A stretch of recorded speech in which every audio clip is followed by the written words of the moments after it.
man. We spent a good bit of time together. He's a special guy. What's something? Yeah, because you just had like you had so many like kind of iconic roles, like you know, and we're in so many like just you know films that really touch people. You know, The Green Mile. I remember Of Mice and Men. That's crazy, geez. dude. Did you see that in high school? Yeah, bro. I remember, dude. You know how many. You know how many people even on the spectrum were not allowed to have a pet after that movie? Do you know how many? You can't have a dog. Oh, dude.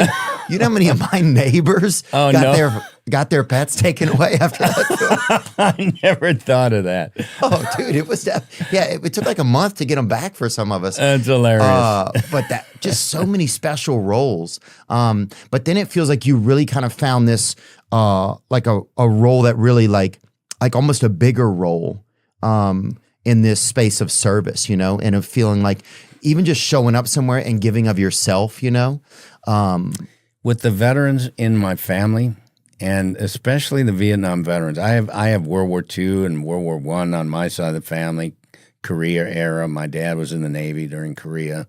My grandfather in World War I. My two uncles in World War II. So, but it was when I met the Vietnam veterans on my wife's side of the family, and that was very impactful because they had not been treated well, and I started to have a lot of compassion for them and feel very, very badly. So when we were attacked on September 11th, and our young men and women started raising their hand and joining the military and going off to Afghanistan and Iraq, and I wanted to do something to support them. I just felt a lot of compassion for them, having veterans in my own family and having seen what happened to our Vietnam veterans when they went off to war. And it was starting to, if you recall, the Iraq War was starting to be, the country was starting to divide itself over whether we should be there or not, and all of that. And I didn't want our service members to get caught in the middle of all that. So I just started raising my hand and going out and supporting them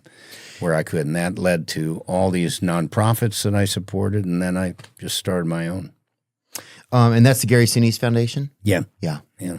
How do you stay out of the minute, like, how do you stay out of the political side of things, right? Like, because I'm sure sometimes that, like you were saying with Vietnam, it was probably one of the first times that soldiers came back and a lot of people didn't agree with them being there. And it's like, it's not really their fault, right? They're just signing up to protect like the freedoms that we have, right? Like my job is freedom of speech. My job doesn't even exist if it's not for somebody out there protecting it, right? You're absolutely right. But